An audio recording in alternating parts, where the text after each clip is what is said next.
welcome to Tell Me Your Story, New Paradigms for a New World. I'm Richard Dugan, your host, and I thank you so much for joining us here on the program. Our program today is a program I think you're going to enjoy. It makes a lot of sense to me. I've dealt with these different concepts and trying to understand the world in which we live. And I think that the lyrics of this song best epitomize what we're going to be talking about. This is not the title that we're going to be talking about, but it epitomizes the title. And it goes something like, no, actually it goes exactly like this. Is that all there is? Is that all there is? Is that all there is, my friend? Then let's keep dancing. Let's break out the booze and have a ball. If that is all there is. Yes, that's it. That's all there is. There is nothing more. Let's all go home and sequester ourselves once again for the next 40 years. Jennifer Kaufman, she is the producer of a movie. No, the movie is not called Is That All There Is? The movie is actually entitled, and I have watched it, There's Got to Be More to Life. Jennifer... We're going to have some fun with this program. Jennifer, thank you for joining us, I hope you're glad you're here. I am super glad to be here with you, Richard. It's so much fun. And I didn't know that you sang. Had I known, well, I would have like backup or something. I'm open for anything, really. I've always said I will try something once and sometimes twice. And if I like it, I'll keep going. And if I don't, then I will have tried it twice and said I don't like it. But I'm not going to sit there going, I don't like it if I've never tried it. You know, that always perplexes me about little kids and vegetables. You know, have you ever tried a Brussels sprout? No, but I don't like them. But how do you know that you don't like them if you've never tried them? Did you like going down the slide? Yeah, I did. How did you know you would like it going down the slide? Because you'd never done it before. I mean, this is the perplexing issue. But I don't know where I was going with that, but what I will tell you is there is more to this life. And the movie, There's Got to Be More to Life, which is now showing, having to do with transforming through trauma from surviving to thriving. Oh, you have stolen, but I don't care. I'm glad you have stolen the phrase that I use always on this program, that we want to move. My phrase actually goes like this, Jennifer. Moving from survival to thrival. I will say, I thought I invented the word until I looked it up in Webster's, and it turns out it is a legitimate word, thrival. Tell me about this concept, because there's one element that I was watching in the movie that I thought was so fascinating, and I'm not going to give any spoilers because I don't think there are any spoilers to give. I think you just need to see it. That'll open up your processes, your thought processes. And that was the statement, and I can't remember who made it, that trauma is a gift. But before you jump into trauma is a gift, let's not forget it. You're obviously asking that very question. There's got to be more to life to have created this documentary. Yes. You know, that was my question. I am a survivor of the 2013 Boston Marathon bombings. I had childhood trauma and some early adulthood trauma. And I pondered this question, there's got to be more to life. I don't understand. And as a kid growing up, I had, having been raised both Catholic and Protestant and in the church, I was like, why is it that you have to die to experience heaven? I never quite understood that. And so for me, I've been on this curious journey, my life going, how do you create heaven on earth? And, having gone through various traumas, I didn't understand it, to be candid. In the beginning, I didn't understand, why is this happening to me? And I think a lot of people, I think your viewers probably can relate to this, right? In my experience, everyone has experienced some form of trauma in their life. And we've asked ourselves, why is this happening to us? That kind of victimhood mentality, whether we know it or not. And Um, and I just got like, okay, there's got to be a better way. There's got to be more to life. And and it was in my journey of rising up from terrorism, and it took several years to get this, but I'm like, what if trauma is a gift?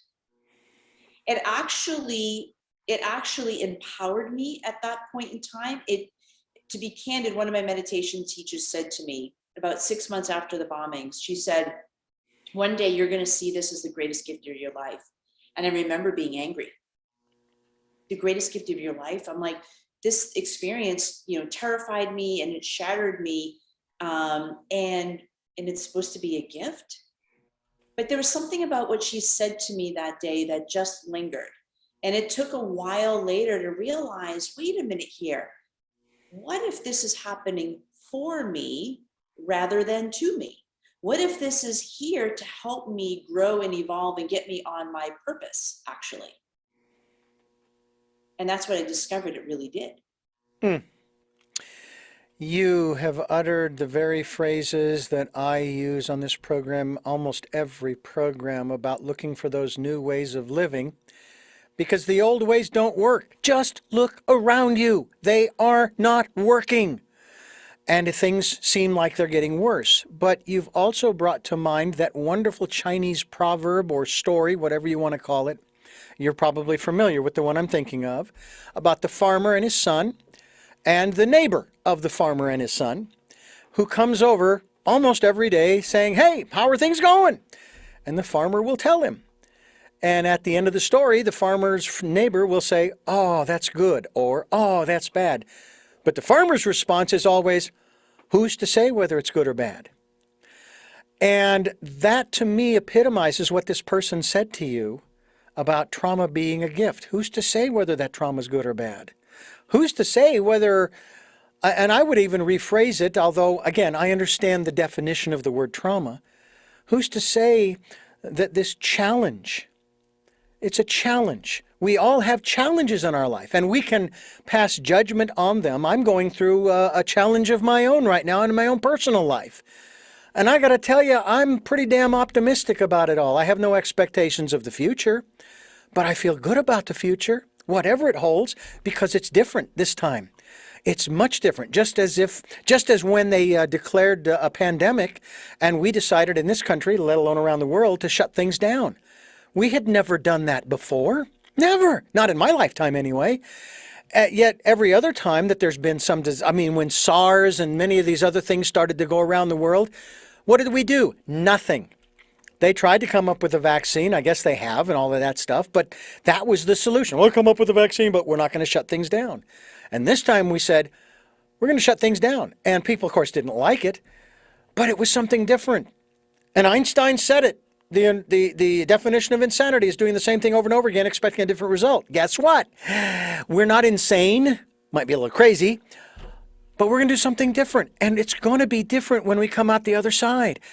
We don't know what it's going to be, but it certainly is going to be different. And to me, that's exciting. And the other aspect of it was what opportunities that we don't even see yet that are going to come to us. And this is what's happened with you. In spite of or because of the bombing, the Boston Marathon bombing, which was, from one observation, horrific. It was terrible. I could not believe that something like that, let alone, of course, 20 years ago, 9/11, could ever happen in our own country. And yet, there seems to be a breeding in our own country going on of these people. But you and I, say, you know what? We don't have to live this way. Now, I'm curious about something, and I want to get into the movie too, and of course all of the various participants, famous and infamous and not so famous or infamous. But when you still live in Boston? I do. And do you still travel the route of the marathon that you were in? I do. And how do you feel? Do you still feel fear? Do you feel fear or anxiety or anything of this nature? No, not anymore. I don't. And that's extraordinary because a lot of people would have trouble going through that space where they experienced the trauma, like going back to the house where they experienced the abuse that they did, or the workplace. I mean, I still remember my workplace back in Phoenix where I was working in an extremely hostile work environment. The general manager treated me as if I just killed his best friend and wouldn't talk to me. And I didn't find out until after I left why. But it's like it didn't make any difference. It's like, what the hell? You know? So, what about the people involved? Now, not just the others who were injured, but the perpetrators. I'm not asking specifically of those individuals, but have you made peace with the actions of others in that regard? I have. It was not easy, and it took me years to do it, but I have at this point. What was the process that you went through? So for me, the first year was all about facing my terror and facing my fears. It's why, so I was a spectator that day. It was my very first, so even though I've been born and raised just outside of Boston, I went to university in Boston, I worked in Boston for years. I had never been to the marathon. And so I was a spectator this year with a dear friend of mine. Her son was running for the first time. And so, you know, that first year was all about facing my terror and facing my fears. And so, you know, they'd say, when you fall off the horse, what do they tell you to do? It's to get back up on the horse. It was not easy at all. And I know survivors today that have yet to go back to the marathon because they're afraid. And I get it. I was there too. And so year one, you know, I went back and I walked as far as I could. I had sustained quite a few injuries, one of which is I couldn't walk normal for the first 5 months. So the fact that I was able to walk 9 miles in the first year of the marathon was huge a year later. So the first year was all about facing my fears, facing terror. Honestly, I thought, you know, great, you know, I'm pivoting, life is going to be good again, right? Well, no, actually, what ended up happening was I had the next layer, which was rage. I had to deal with my rage. Right. And so the trial had started in the next year.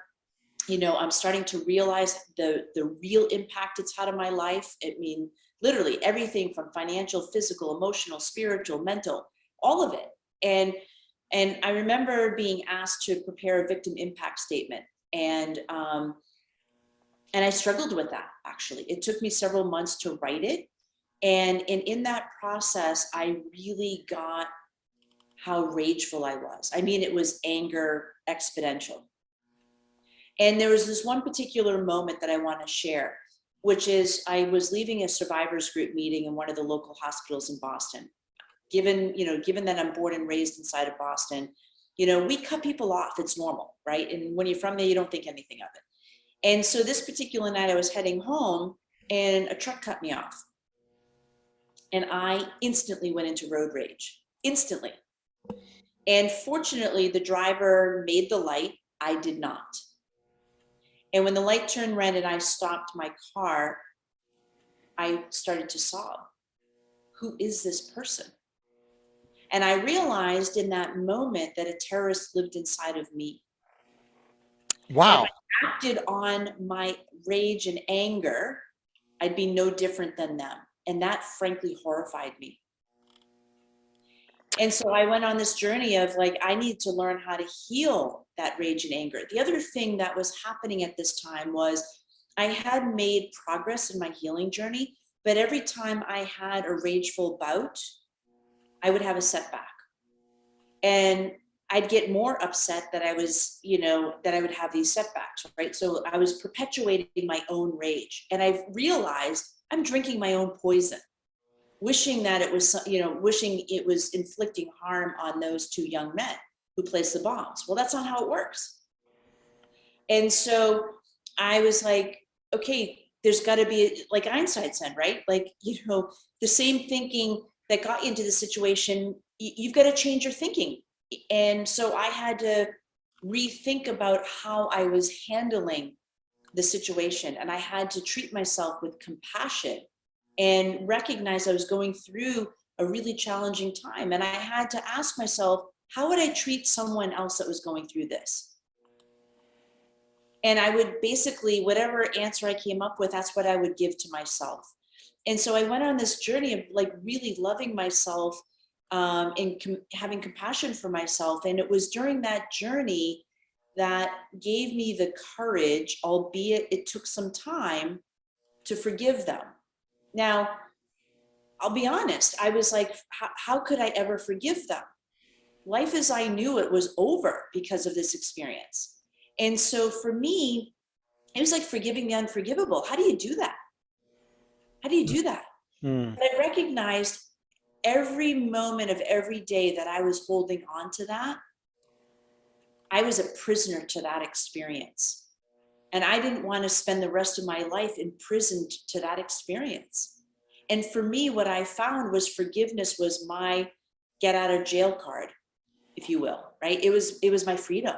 Mm. And it had nothing to do with them. And that's what our mind tells us, right? Like, how could we, if I forgive them, then I'm silently telling them it's okay. Well, it's not okay.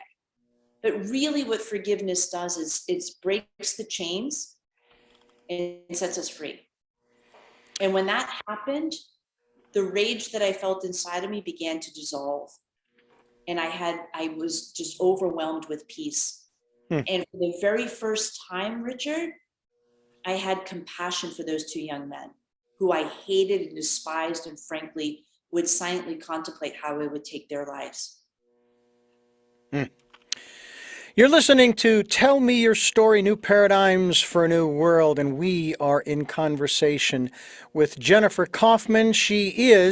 And she's got a multiplicity of roles in this film entitled There's Got to Be More to Life, Transforming Through Trauma, from surviving to thriving. She is not only a screenwriter for this movie and a music editor. She is also one of the experts, and rightly so, as we continue here on Tell Me Your Story. I want to tell you a little bit about Jennifer. As she's shared already with you, she is an award-winning results coach, best-selling author, inspirational speaker, executive producer of the Emmy Award-winning and Telly Award-winning documentary, A New Leash on Life, The Canines for Warriors story, back in 2018. In 2019, Jennifer was a part of the production team that produced the first ever one-man Broadway show called Dream Big. Rudy Rudiger, beg your pardon, live, Rudy Rudiger, live on Broadway to a sold-out audience, and Jennifer launched her launched her very own book, Shattered, in 2018, where she shares her personal story and journey of healing naturally from the 2013 I can't believe it's been that long. 2013 Boston Marathon bombing, and then in 2017, she received the, I can't believe they call it this, the Quilly Award for her contribution to Jack Canfield, who is a Santa Barbara native, his best-selling book, Mastering the Art of Success.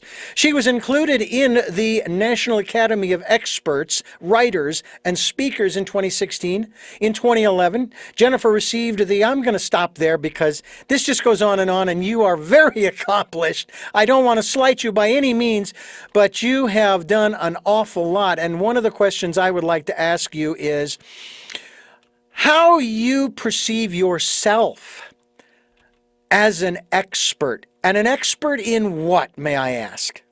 In reference to the movie. Yeah. So I'm an expert in learning how to heal naturally. I'm an expert in how to rise up from trauma. And I'm an expert in telling the truth about, what I've perceived is, we are often fed, lies and misconceptions around trauma, and we, we live in a society, there's a lot of struggle and a lot of strife and a lot of people that are barely surviving. And we're told like this is the way. And I've come to understand it's not the way, in that we all have the right and we have the God-given ability to thrive in life. Yeah. No matter what our circumstances is, and no matter what we've been through. Yeah. Personal story on my end. I got sucked into the political melees or minutia. Let me rephrase that. Into the political quagmire of 2016 in September. And I wanted nothing to do with it, period. And when the man who won in 2016 won in 2017, and by the way, it took me 6 months to get unsucked from that, I had to go through 4 phases myself. And the first one was the absolute hardest to verbalize. Thank you. Oh, and I didn't ever want to use this word with this person. Thank you, teacher, for teaching me how not to behave. The next phase I went through was I forgive you. But more importantly, I forgive myself for allowing myself to get drawn into this quagmire.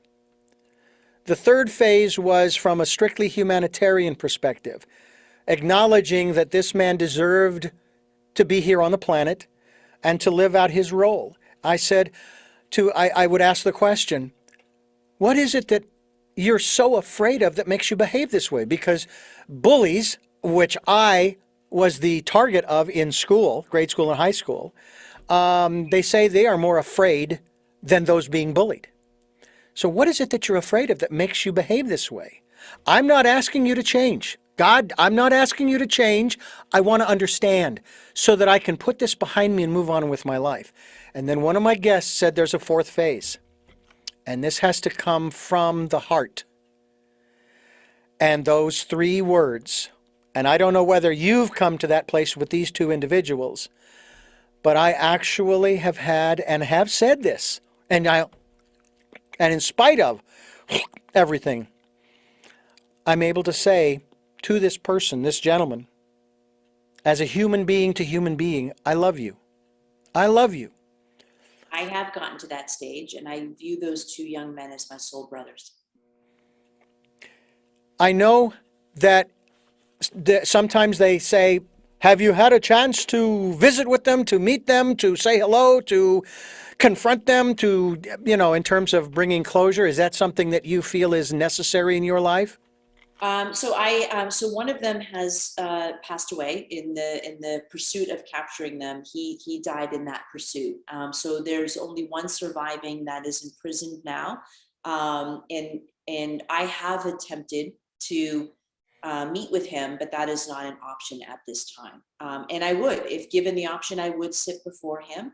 And let me just say, I had an opportunity in court to speak my victim impact statement, which I did. And he was there. So I had that brief moment with him there, amongst everyone else that was in the room or in court that day.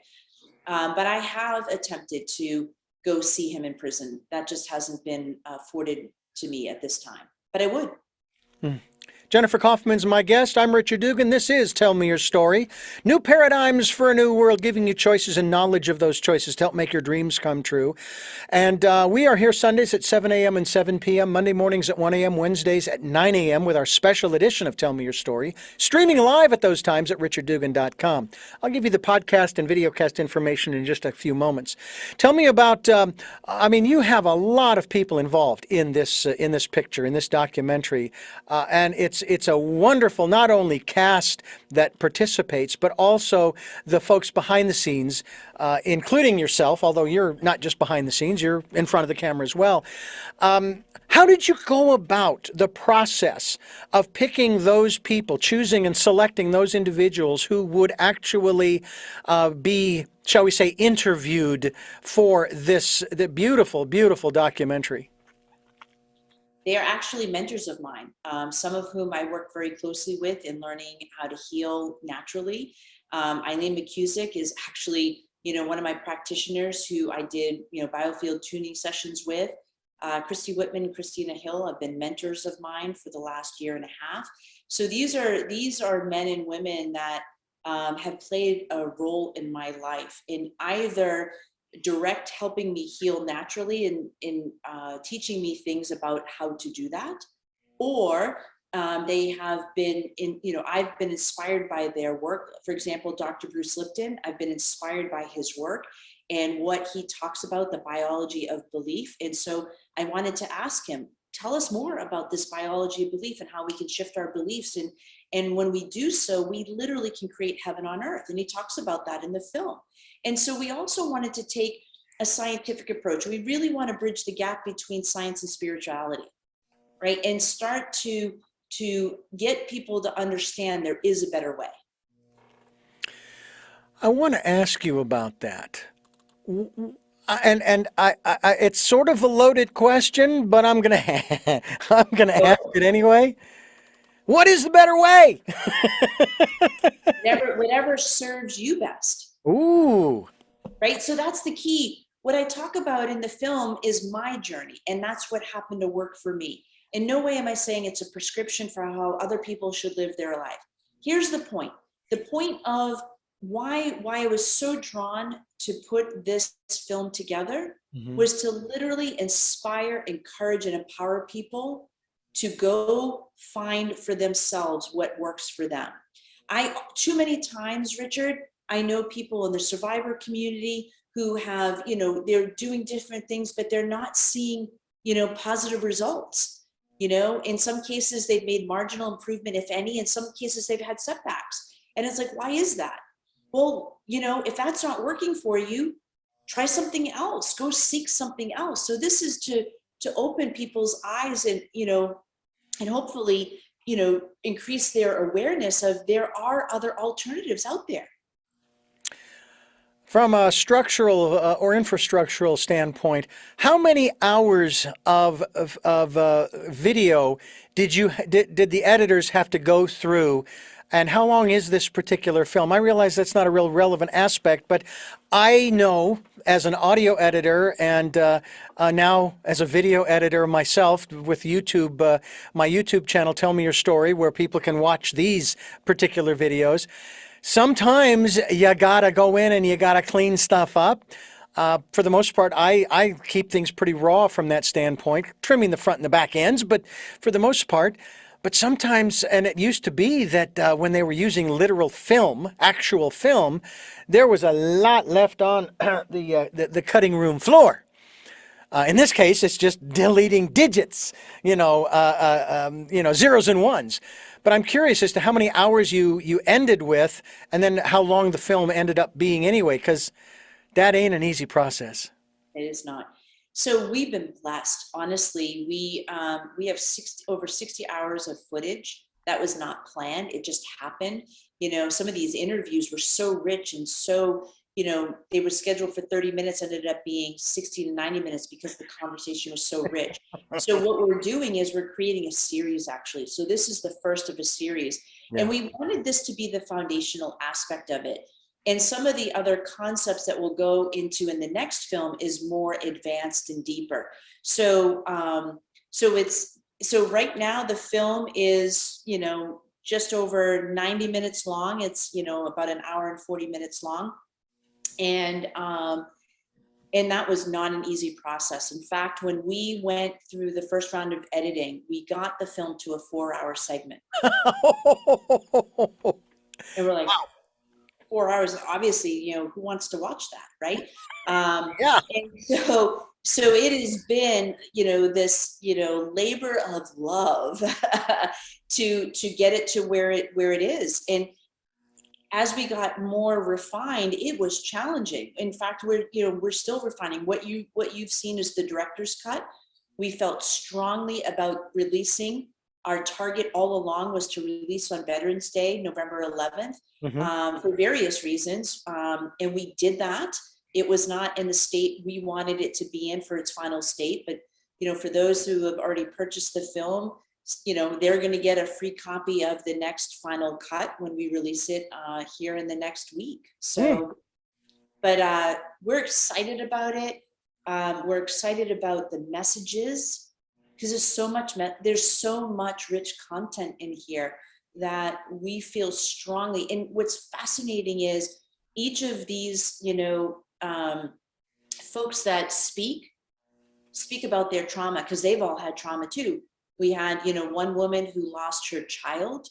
We have NFL players that, were sexually assaulted, as children, and they talk about it in the film. I mean, we talk about rising up from trauma and how you can go about living your best life, because we want you to have that too. Mm. From surviving to thriving. The title of the documentary is There's Got to Be More to Life. The website is movies.influencer. Now that's spelled INFLUENCR.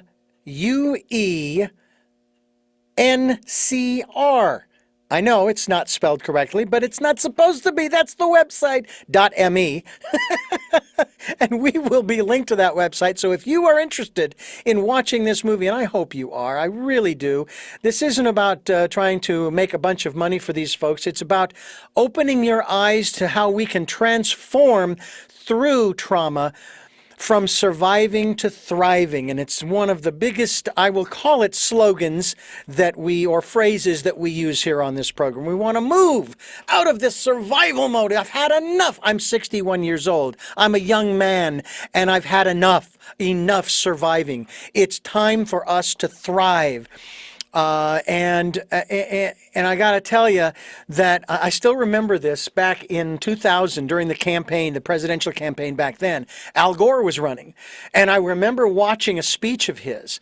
And it wasn't that I was a fan; it just happened to be on TV. And he was talking about all the great things we're going to do together as people, and blah da da da da da da. And then he said, "And here's what the government's going to do for you." And I turned it off. And I said, I don't want the government to do anything for me, because it's not about the government. I remember the phrase back in the 1980 campaign with Ronald Reagan. And I remember the phrase that was used: are you better off today than you were 4 years ago? And every 4 years, I would answer that question, yes, but it had nothing to do with you. Yes. It had everything to do with me. I did this. And if we don't take back our power, then in a manner of speaking, you can kiss it all goodbye. There are those who kind of are very pessimistic right now, and they think that it's already been kissed goodbye. I don't think so. I'm still optimistic about the future. Whether my future's in the States or in California, or if it's where I really truly wish I was right now, Ireland. I love that country and its people. Been there twice. It was back in the early 2000s. And I want to live there. So, if there's a kidnapper out there who wants to kidnap me and take me to Ireland, I'm ready to go. Just leave a note letting them know that I will be kept safe and fed with porridge and Irish whiskey, and it'll be good. It'll be good. I am very, I do tend to go off on tangents sometimes, and I'm curious, was it very difficult to stay on target with the film? Because it seems like it would be so easy to go off in so many different directions. I mean, you've already said that you have enough film, enough video, if you will, for maybe 2 or 3 more documentaries. And I'm curious as to the second film. Will it be just part 2? Well, the second film, it will be part 2 of this. And the working title is You Can't Make This Shit Up. Okay. That is seriously the working title. That is seriously the working title. Let me explain this, right? So we were told we could never produce a documentary in 6 months, that documentaries on average take 12 to 18 to 24 months to do. And don't you love it when people tell you what you can and can't do? Yes. It's like putting gasoline on a fire. It just stokes me, actually. I'm like, okay, great. We're going to do it anyway. And so, but it was fascinating. So a classic example, we were supposed to start filming in Sedona, Arizona in June. And all these things happened, forest fires, there were, all these different things that happened. And we were told we couldn't go. And then, but something kept nudging, saying, no, just keep planning, keep going. You're gonna do this. Actually, it was July, not June. And a week and a half before we're ready to go, our cinematographer's ready, booked, to go, and he messages us and says, I can't make it. I have a family issue and I can't come. Well, how are we going to film? So, the first notion was, oh my gosh, we're going to have to stop. We're going to have to reschedule. We had multiple people planned. It was just all lined up. And it was about trusting the universe, Oh, trusting that there would be another option. And I didn't have one in the moment. Well, what ended up happening was, and my cinematographer is amazing. Love him, love him, love him. But actually another amazing cinematographer just so happened to show up, just so happened to be available. And he used to be on the production team for Anthony Bourdain. And he's like, sure, I'll come out and film with you guys. And it was like, that has just been kind of this journey of like, when you're committed to something, not attached, but committed to something, you have these obstacles. It's life, right? Life will throw you challenges and obstacles. It's what do you do with them? How do you choose to respond? Do you respond or react? Now, to be candid, I sometimes still react, right? And, but it's like, okay, pause. Maybe there's something better. Maybe there's something else that's meant to happen here. And it's just, that has been like the evolution of the making of this film. It's like, you can't make this shit up. And it just ended up being like the perfect thing that happened at that time. extraordinary. And I can attest to that same synchronicity in my life. And it was an amazing thing. That's how we got here to Santa Barbara. I lost my job at a radio station in Phoenix because it was sold, and the owners weren't keeping any of the old staff. And my wife quit her job the day after my last day, and it was because of a hostile work environment. And we're sitting there watching TV, and she comes, sits next to me, and she says, I'm scared.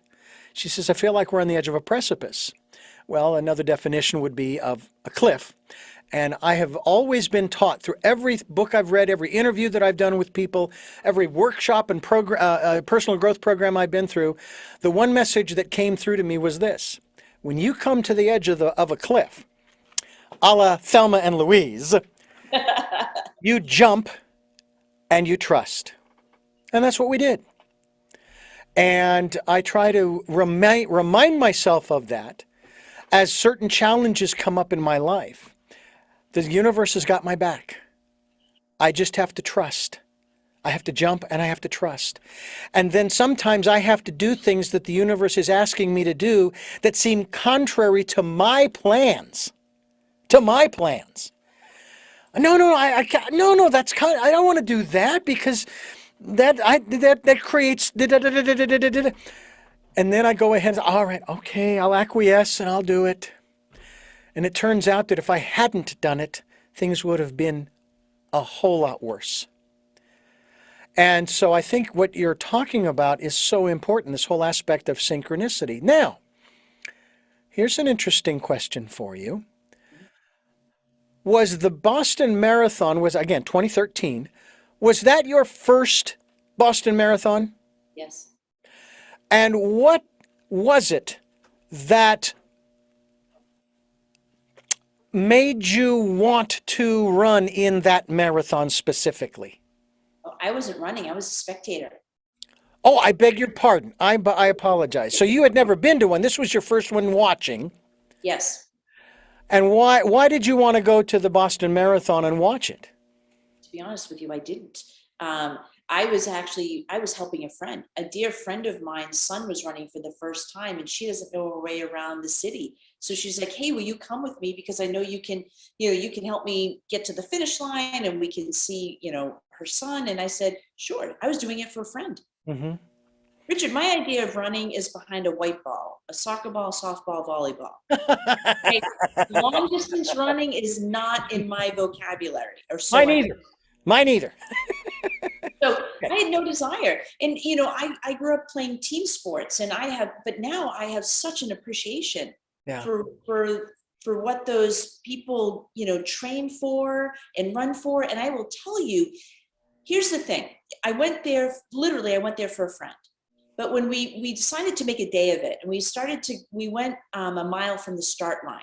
Mm-hmm. And I remember seeing the first runners come by, and they were the disabled runners, okay? And I was in awe. Being an athlete, I was in awe. I saw men and women, some were blind, some were in one or two prosthetic legs, Mm. right? I was just simply in awe. I'm like, oh my gosh, I had no idea. I was so moved that I actually had tears in my eyes. I was actually inspired. And so, believe it or not, I literally went for a friend, but little did I know that I'd be inspired by that. I still had no desire to run it ever. Right. But little did I know that embarking on walking it in 2014 and then going back and finishing it in 2017 was a pivotal moment. Both of them were pivotal moments in my healing journey and helped me come full circle. Jennifer Kaufman's our guest, and I have another question in that same line there, but I'm going to hold that for just a moment to remind you that you're listening to Tell Me Your Story, New Paradigms for a New World.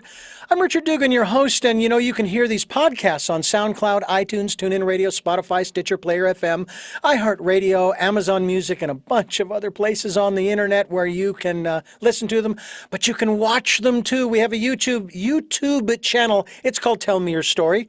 There's a guy with a hat. That's what you look for, as well as the banner, the Decade of Perfect Vision. And so hope that you will take the time to listen to or watch. I can tell you right now, I'm up to a whopping 45 subscribers. To me, that's pretty exciting. We're over 52, almost 53,000 listens in 4 years, in less than 4 years on SoundCloud and the other outlets. And I am thrilled to death that folks are listening and reposting the interviews, and I couldn't thank you enough. I want to ask you, Jennifer Kaufman, who is sharing with us a movie I hope that you folks will go see. And go see it online. You can see it online. It's called There's Got to Be More to Life. Transforming trauma that's actually through trauma, through trauma from survival to thrival, from surviving to thriving. I apologize for that. And you can go to the website, there's so much to remember, movies.influencer.me, and the influencer is INFLUENCR. And the E actually should be somewhere else, I think, but we won't talk about that. I want to ask you, Jennifer, we talk on this program about giving people choices and knowledge of those choices to help make their dreams come true. I personally believe I don't care what your situation is. You always have a choice. Have you ever looked back at the choice you made and questioned, what was I thinking? I didn't want to go in the first place. And was that maybe your intuition talking to you and you weren't really listening to it? Yes, yes, yes. I woke up that morning feeling very unsettled and I didn't understand why. But I made a commitment to my friend and I wasn't going to give up on that commitment. That's the truth. But I don't have any regret, actually. Looking back on it, it was my path.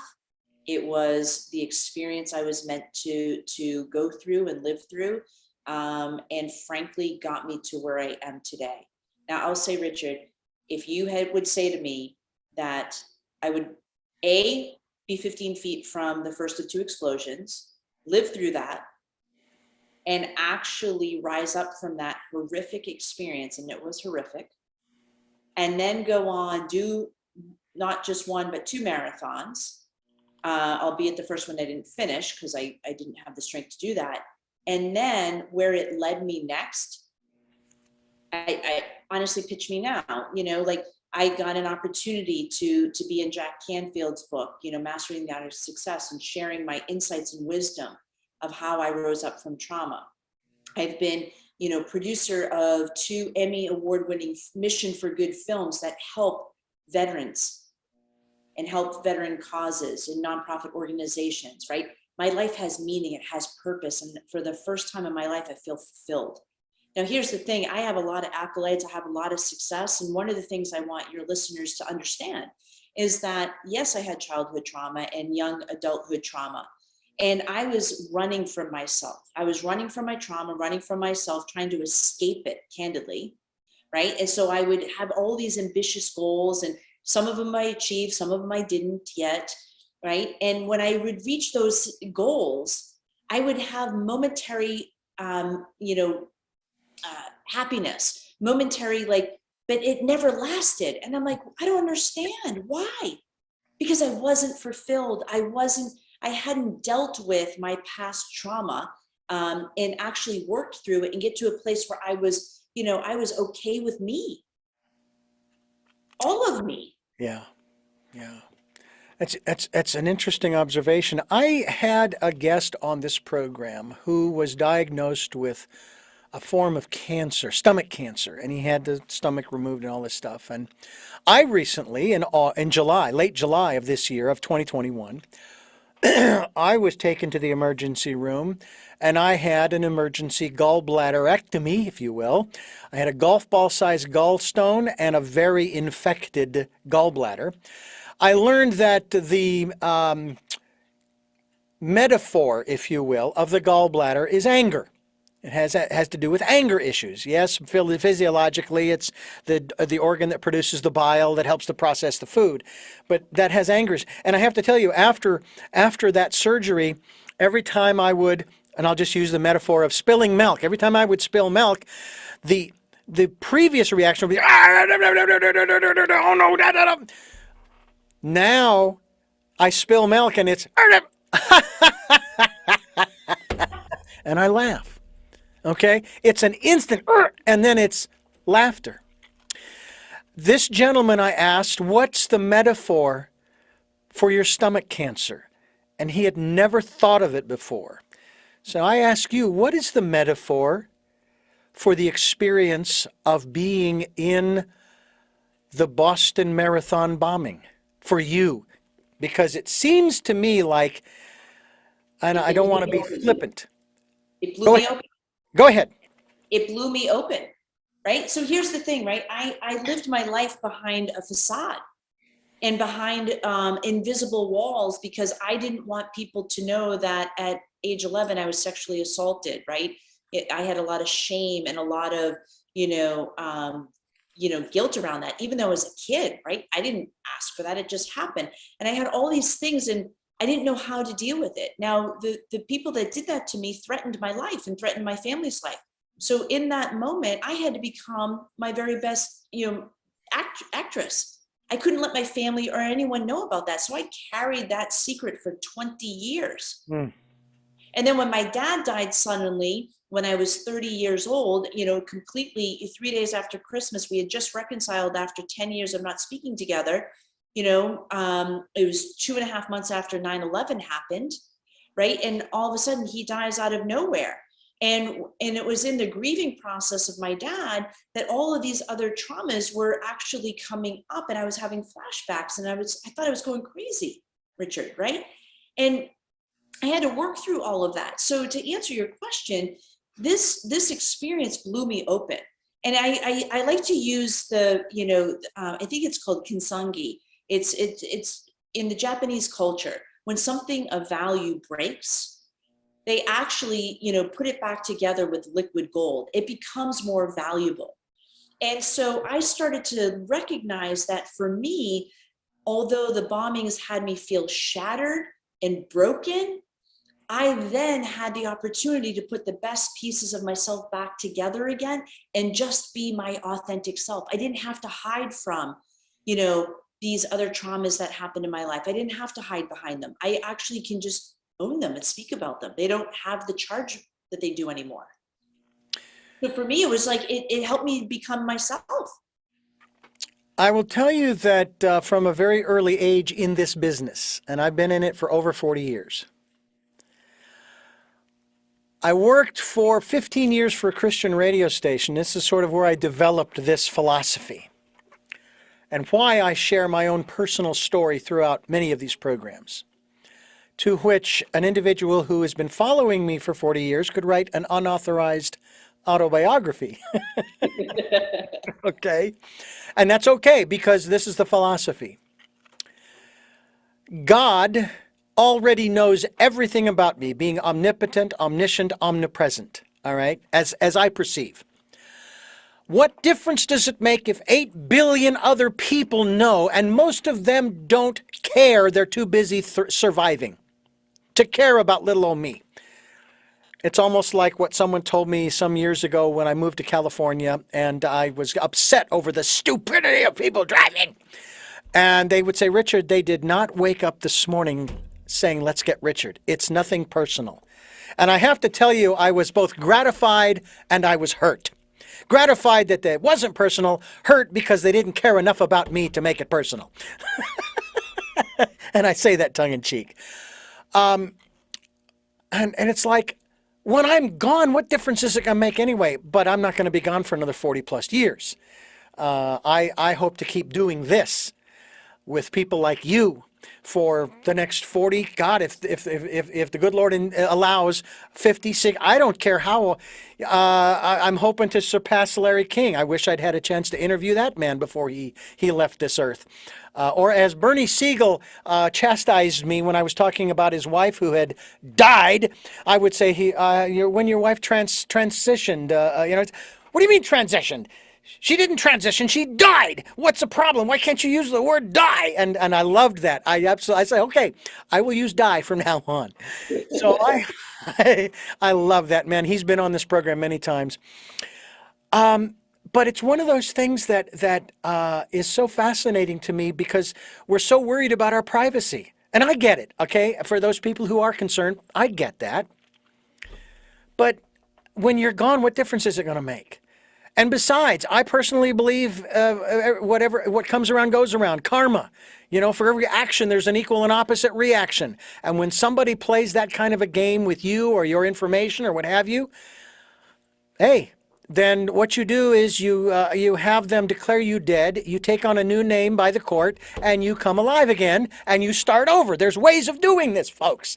It's like I've always said, there's always a workaround, Jeff and Jennifer. There's always a workaround. Okay, it's like you were talking about this one what was it, director who you wanted and you couldn't get him, so you got this other director who the synchronicity is phenomenal. So I believe that there's always a workaround, and there's always plan A, B, C, D, E, F, G. It just depends upon your willingness to allow that inner voice to speak to you. Do you now listen and follow the promptings more so than you ever did before? Absolutely. And can I do it even more? Yes. But I do listen to the promptings. And also, so here's the thing that I think at least I still struggle with from time to time. And I don't want to say struggle, but deal with, is that you have this vision, right? And so when we have this vision, we think it's going to play out a certain way. And when it doesn't, right? I sometimes go, well, hold on, this is a play, but I have to reframe it. Every time there's a pivot or every time there's a challenge, I go, oh, right, the best is yet to come. Mm-hmm. It may not look the way I thought it was going to look. It may not, and all of that. But when I can go, right, the universe has my back. They've got my best interest. So something even better is coming down the pike. I might not know what it is yet. And I just like, yeah. Right? It's just like, there's just like this. Now, in the beginning, I'm like, I might be all worked up for a moment. And then I'm like, whoa. Oh, right. I forgot. The universe has my back. And this is, for me, this is actually a really pivotal point, Richard. I did not get this until the bombings happened, that life was happening for me, not to me. I was 42 when that happened. I probably understood that lesson when I was 44. Oh, right. Life is happening for me, not to me. I'm not being punished. I'm not, these things didn't happen in my life because I'm a bad person. They just happened. And now, I have the ability by my own choice and free will to rise up from it or not. I choose. Am I surviving or thriving? It's a choice, folks, and it's a way of being. So, are you thriving or surviving? I am thriving. I am thriving, right? And because thriving to me is doing what I love to do. Thriving for me is, but I want to be clear, thriving has its own definition, right? So what's thriving to you? Thriving to me is being able to live the life that I want to live, how I choose to live it, doing what I love to do, surrounded by the people I want to be around. It that's what it means for me. And it's like, do I wake up, am I on purpose? Do I feel fulfilled? Am I making a difference in the world? For me, that's part of thriving. I get excited about being on shows like this with you, Richard, now, but to be honest with you, the thought of coming out and talking about healing the terrorist within me, that's pretty audacious. That's pretty bold, but that's the truth. That was my journey. You know, it's interesting that you put it that way because, and I do understand it. I do understand where you're coming from when you say healing the terrorist within me, because we all kind of have that. I'm not a fan of the phrase, although I've never understood how in the world after 9/11 they came up with the war on terror. So we're fighting against an emotion, are we? Terrorism, not terror. I'm a person who likes grammatically correct attack phrases. It's a war on terrorism, not terror. I mean, good grief. If that's the case, then we're going to go after Freddy Krueger and that clown, whatever his name is, and blah, blah, blah, blah, blah. But one of the things that I have noticed, and I've actually had to come to grips with this myself, there's a biblical passage that says, "Be ye perfect, even as your Father in heaven is perfect." And I wondered about that. And I thought about it, and I did some research on it, and went back to the Old Testament, and da-da-da-da-da-da. And what I found was that perfection has nothing to do with doing. It all has to do with nothing more than being. Just being. That's all you have to do to be perfect, because that's the way God is, if you will. And again, I just use that term because most people know it. Just be who you are. Just be. And then the other part of it is that, again, using the Christian philosophy and that model of the pre and post sacrifice, okay? Obviously, the Father who created us, okay, in the context, obviously saw some value in us to set up a sacrifice, okay? We had to have been priceless before the sacrifice, which means that after the sacrifice, if it's possible to be more than priceless, that's what we became. Now, what father would throw his children out if they did not do exactly as, this group and that group and the other group says you have to behave and do and be and act and da-da-da-da-da-da-da. I think that my parents, obviously, let's just say I was an addict. There's going to come a point of tough love saying, no, you can't come back until you get your stuff together. And I understand that. That doesn't mean that they don't still love me. But until I get my act together, they are not going to commune with me in the same way that they used to.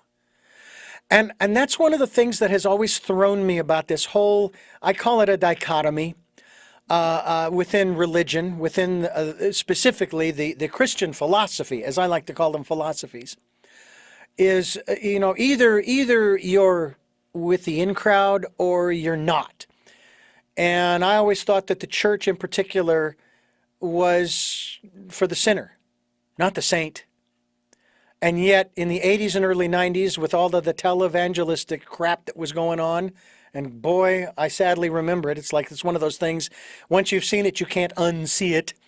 Like Jimmy Swaggart crying because I have sinned against God. And it's like, well, I told you 5 years ago that you're going to get caught in the very thing you rail against. And he constantly railed against sexual immorality. And he got caught in sexual immorality. And so did the bakers, and the list goes on. And so, it's one of those things where either we are or we aren't accepted and loved and nurtured by the universe. Either we are or we aren't. And I say we are all the time. And I take responsibility for my life and the way that it is now, and the choices that I've made in the past, and the choices that I'll make that'll put me wherever it is that I'll be in the future. And I'll stand before God and say that. Hey, I did the best I could with what you gave me. If that's not good enough, I'm going where you want me to go anyway. So there's nothing I can do or say anyway, but I'm just saying. Your thoughts on all of that? So I think, you know what I think, Richard? I think it's all teaching us how to love, right? At the end of the day, that's what it's about. It's about teaching us how to love and accept ourselves. And when we can do that, then we have more love and appreciation to give to others, right? So the dichotomy, as you talk about it, right? So, my inner critic ended up being a terrorist. And it took an act of terrorism for me to see and become aware that the terrorist lived inside me. It didn't manifest on that day. It had been harboring. It just came to the surface and got recognized after that experience. So you talk about that, right? Like, I've come to understand life is a mirror. And if you don't like the way your life is, look in the mirror, because you are responsible for it and you have the power to change it. Now, let's be clear. In hindsight, I wish I hadn't had to go through that experience, but I did. And I learned from it, right? And it woke me up. It got me to see. I was a loving person to other people, but boy, I looked in the mirror and I was like, who's that person? Like, I cut myself down. I was negative. My self-talk was awful. Mm. Even though I had moments of success and stuff. And it was just, this experience taught me how to love myself in ways I never had before. And to teach and to actually show compassion for myself when I was struggling. Amazing. Well, I'll tell you, it's unfortunate or fortunate. I guess it depends upon your perspective.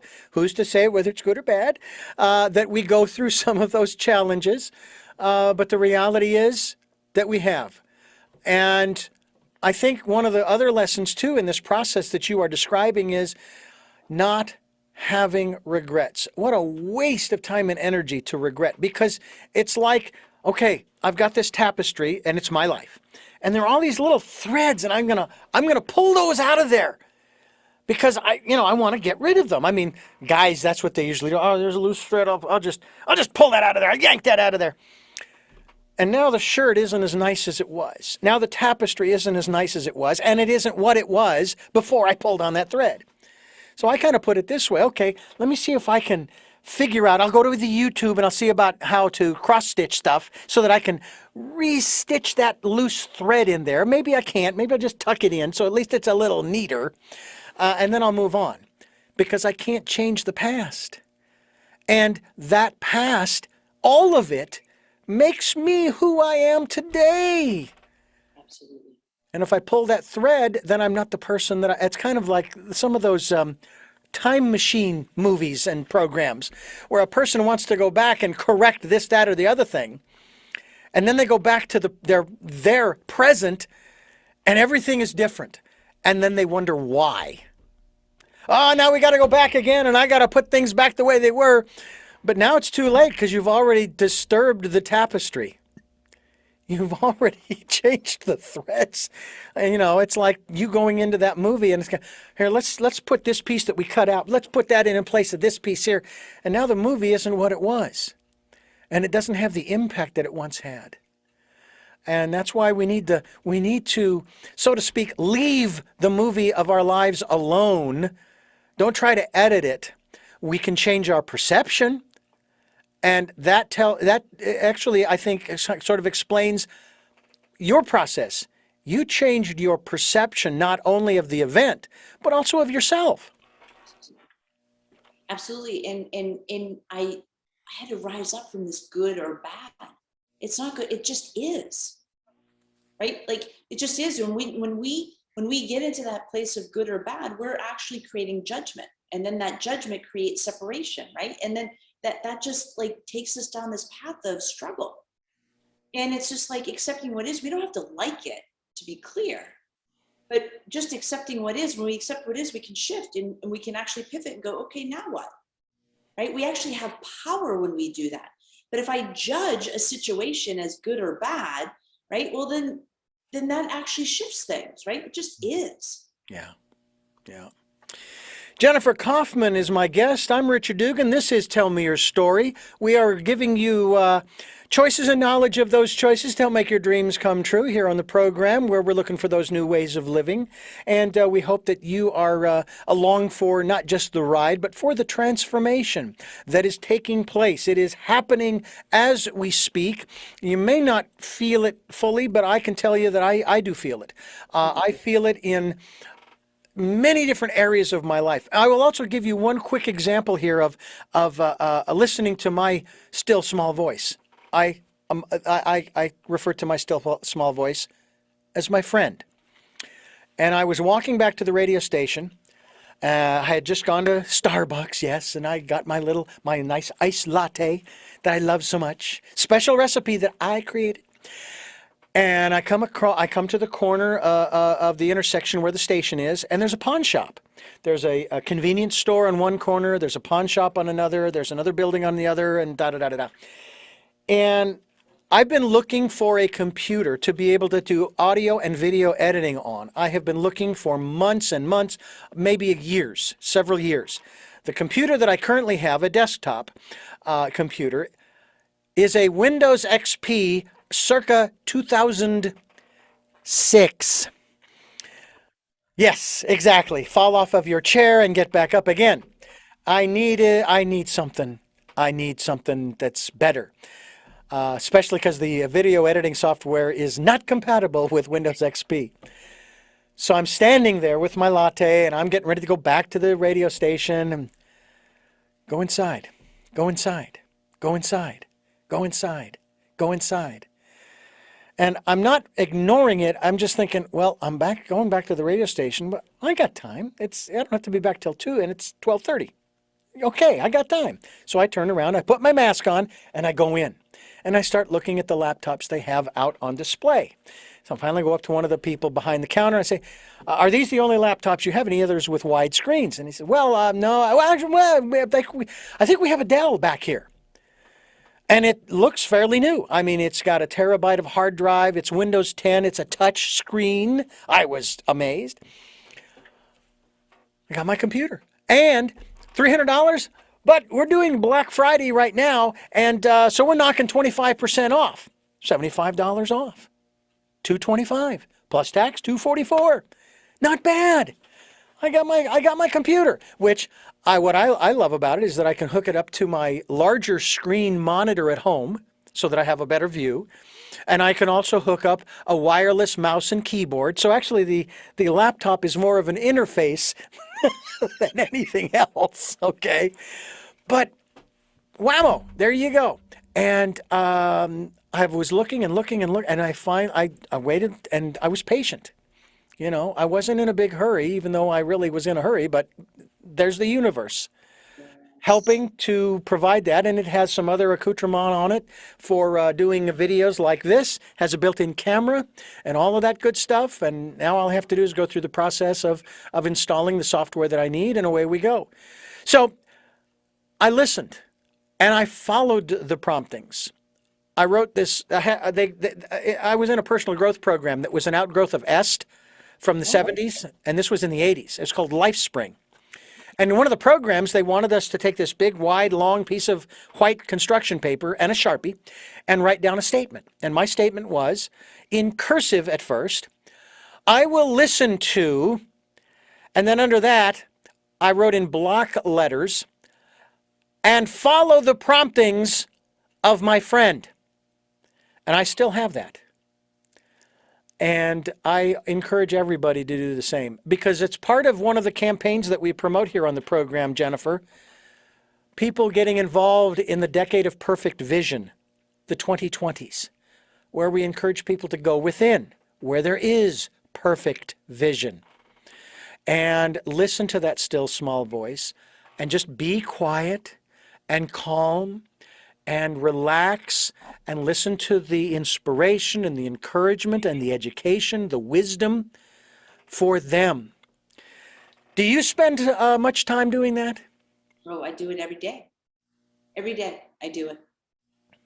And I want to share something with your viewers and listeners, is that it's one thing to listen, The other thing is to trust and act in that wisdom.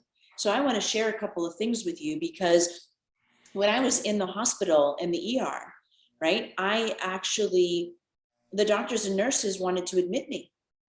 And I had that inner voice that said, you've got to learn how to heal naturally, something I did not know how to do. My background's in business. I don't know anything about health other than basic nutrition and health but that was it. Mm-hmm. And I had to, and it's like in that moment, what do I do? Do I listen to the doctors and nurses who believe that I need to stay there for additional, tests and all that other stuff, not knowing if I was going to live for the rest of the day, candidly? And I'm like, is this really where I want to be if this were my last day? No, absolutely not. But it took courage to listen to that inner voice, because I'm like, I don't know how to do this. I don't know how to heal naturally. I have no knowledge how to do that. So I thought, but it led me on a path. And by taking that first step, which for me was, discharging myself out of the hospital, even though against all of the experts' opinion of what I should do. Well, I'm the expert of me. Mm-hmm. So my intuition was telling me I needed to leave. And I had a choice. And boy, it was more compelling because I had so many other people that were telling me the opposite.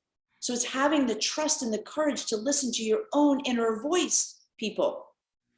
And when you do, life will become easier for you. It doesn't mean you don't have challenges, but life becomes, I use this phrase, life becomes this magic carpet ride. Yeah. Yeah. Absolutely. I've been taking that magic carpet ride for over 40 years or more. I don't know about you, Jennifer, but I with everything that has happened in my life, I've always felt like I've been in the right place at the right time. Even when I was involved in a non-injury car accident that totaled our Volvo, and we were able to then buy a truck and then return via a travel trailer.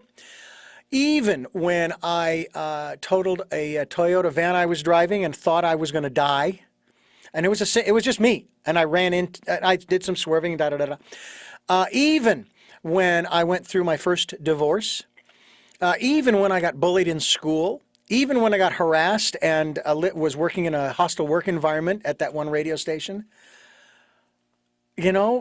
all of that has created the person that people see now. And I'm a work in progress, as we all are. Me too. Or as my song that I have written says, I'm a good man doing the best I can. I'm just a good man doing the best I can. And that's all I can do is the best I can. And the best we can do. Yes, go ahead. Go ahead. I can see you've got something to say. Yeah, well, I just want to say, Richard, what if we have that perspective, right? So we get triggered, people hurt us I don't believe people are malicious. I don't believe people are out to get us, but what if we actually use that perspective of, everybody's just doing the best that they can, and have some compassion and some, we don't know what other people are going through, right? Somebody might react to something because they're having a really bad day, or they just found out some really, challenging news. Mm-hmm, mm-hmm. What if we all come from, we're just simply doing the best that we can and love each other where we're at? Yeah. I don't look at the drivers in California anymore as a bunch of people doing stupid stuff. What I now look at is a bunch of people who are just like me, who are distracted by a lot of different things, for right or wrong. They're distracted for a lot of reasons. And they're trying to get from point A to point B, and they just forget to do this, or they forget that they forget what's around them. Their awareness is not sharp. And again, as you just well stated, they're just doing the best they can. And that diffuses any frustration that I feel, because I'm doing the same thing. And who's to say that I haven't made some moving violations, shall we say?